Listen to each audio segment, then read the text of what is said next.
Small Biz magazine. I'm here with our flame artist for this month, Mr. Curtis Nichouls. Hello, how are you? We're so excited about what we're going to get to, the information we're going to get to learn from you today. And we already did a written interview, so we're just going to kind of talk about maybe some of the things in the middle that we didn't get to talk about before. Excuse us, we're eating lunch, so Oh yeah. Nice this is what we do. food. Yeah, and tell us the name of this place again. Taste the Caribbean. Taste of Caribbean. Old My Capital first City. time, so I'm excited. Jerk chicken. Oh, you got jerk pork. Oh, jerk pork, I same. have jerk chicken, yeah. It all works as opposite. Exactly. So, just tell us a little bit, just kind of in your own words. Who is Curtis? What do you do? Where are you from? A little bit. Well, I like to consider myself as a artist. You know, people say, you know, what are you, a filmmaker or are you a painter? I do a lot of various different things. And I've noticed that a lot of times when, you know, people learn more about you, they know that you do this, they know that you do that. One of the first things that they like to say is, oh, you're a jack of all trades. Well, that in my history has been something that comes with a negative connotation, meaning that you're a jack of all trades, master of none. Right. But I like to think that I'm pretty good at many of them. I won't say I've mastered, because as an artist, I don't think you ever master something. You get better and better the more you do it. And so that's like the generic term artist. You know, I love beautiful things. So, I won't ask a bunch of the questions about, you know, we do know about your book, Sure. God's Prayer. I didn't get the real copy with the pretty background. I'm gonna have to go back That's and an get original. Well, I got the first original first print, and it is signed to me. It says thank you, Ondrea, from Curtis. He loves us and our family, so we're excited about that. But just a brief synopsis. You did talk about it a little bit Sure. in the written portion. So just a brief synopsis of the book, which actually has now been turned into a film. Well, actually, in 2007, I wrote a screenplay called God's Prayer. And I was coming out of the Art Institute for a film. And I wanted to write something that had to do with serial killers because I love the horror genre, but I didn't want to jump directly into horror unless I could really do it right. Right. So I decided I wanted to do something suspenseful, something with police officers, and things of that nature. So I went to the Philadelphia Department of FBI, and a special agent, Jeria Williams, who now works for SEPTA. She's no longer with FBI, but she was the spokesperson for the FBI.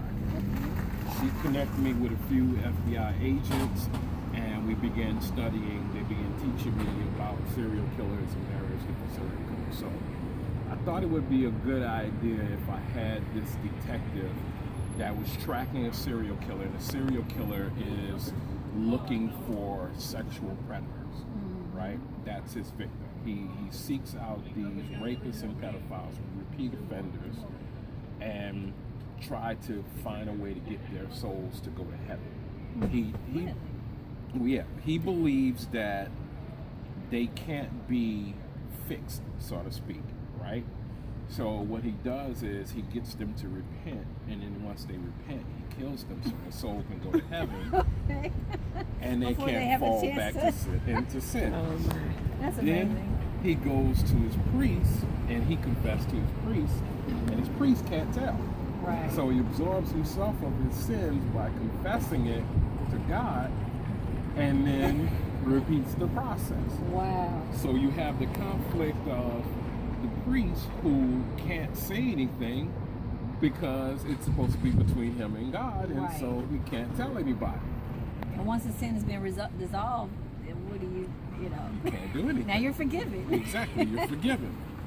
And Wow. so you also have the conflict with the detective, because the detective's wife was raped and murdered 3 years prior to these cases.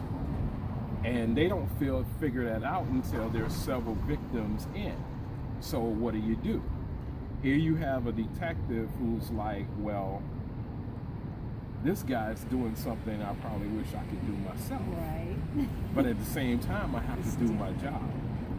And then you have the priest who has his conflict, and you have the killer who has his conflict. And the way we got the title, God's Prayer, you have the Lord's Prayer, right? Yes. And pretty much when humans are praying for something, we're asking for something. We're asking God for something. But anyone that has read the Bible know that sometimes God uses man to get his agenda across, such as David and others. So what happens when God wants something done? And that's the way the killer looks at it. He looks like God. He looks at it as though God wants him to do this. So as an audience member, you have several different conflicts you're trying to work out. You're trying to look at it as though, is this guy a fundamentalist? Is he doing something right? Is he doing something wrong? He's an anti-hero, right. You know. And so, but then you have to also ask yourself, what would you do if your child was tampered with? Would you want to kill the person who tampered with your child? See, so I want people to think and be able to talk about it, basically. That's interesting. So now let's talk about some of your appearances, your movie appearances. Okay. I moved to New York in 2000, and I started teaching at Washington Irving High School. I was an art teacher. And one day I got a message about they were looking for extras for a movie, All That Glitters. At the time, it was All That Glitters. It wasn't Glitter. Yeah. Mariah Carey's movie. Okay. So I went down and auditioned, and I got the role, extra role as a breakdancer. Can you dance? Not really, but for a movie, I did. Okay. And so I went to the screening and everything. I met Mariah Carey, and she was just a great person. She came right in, she hugged me, and hugged a bunch of other people. She was like grateful of the opportunity she was getting. And I got that bug. I was like, I like this. This is good. So, you know, so I started looking into other acting opportunities, and there was casting for real police officers for a show called Third Watch at the time. I wasn't a cop, but one of my coworkers was. So I asked to use his police uniform. Even though he was smaller than me, I asked to use his police uniform, so I showed up with a suit on and his cop uniform. I said, hey, you know, I'm here for the audition. They said, well, we like that look, right? They like the detective look, right, with the suit.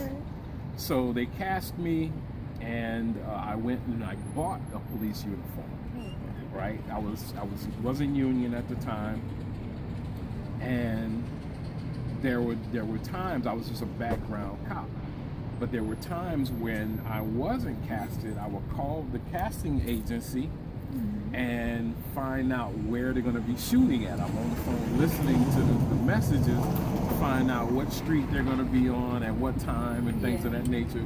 So I had a police uniform, a fireman's uniform, lab coat, all that stuff in my suitcase, and I would just show up. Just show up, okay. And every time I showed up, they would hand me my stuff to fill out, and I'd work, right? Eventually, everybody knew who I was, and so they bumped me up to an under 5 liner. So I had some lines, and then get to slam people on the car and drive the cars. And so I think you recently saw when I appeared in Law and Order SVU. That was the actual day that I was able to join SAG. I got my SAG waiver that day. Okay. So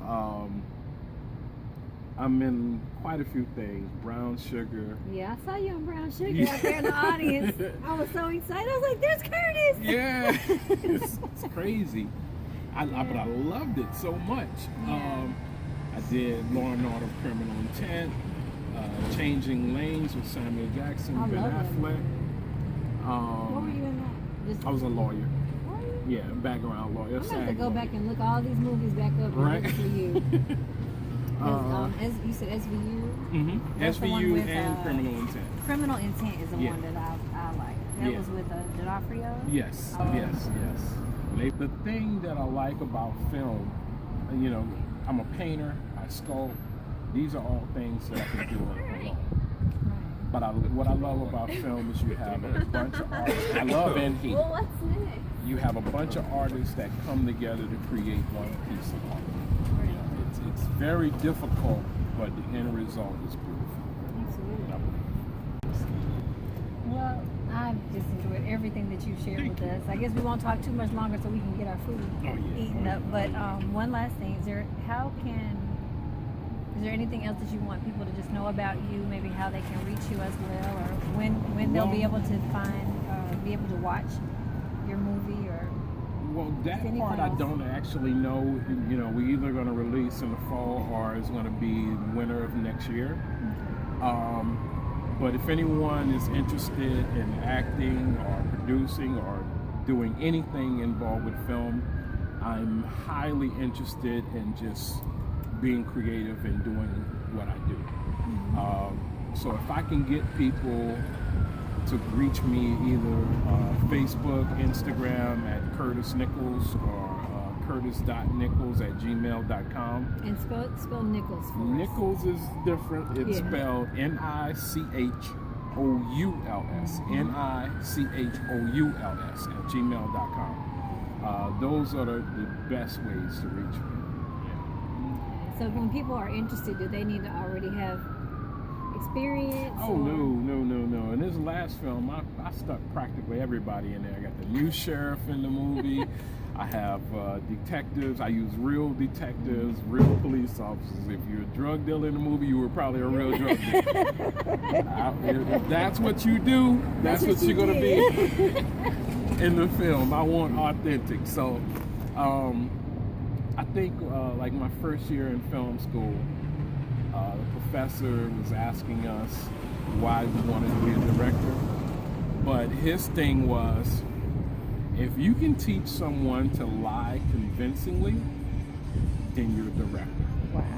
And the way I look at it is, I get to know you as a person, and then that way I know how to draw from your experiences to get the performance out of you.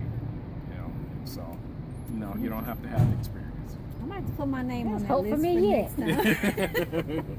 Yeah. Well, Curtis, thank you so much for just taking this time. Thank you for this delicious lunch that I'm going to finish eating. I'm going to take a picture of my empty plate so you know I wasn't playing. I like to eat. Exactly. And so just keep an eye on Small Biz Magazine. Keep an eye on Curtis Nichouls, and we will keep you up to date on what he's got coming up next. Thank you. Y'all have a great day. Thank you. All right.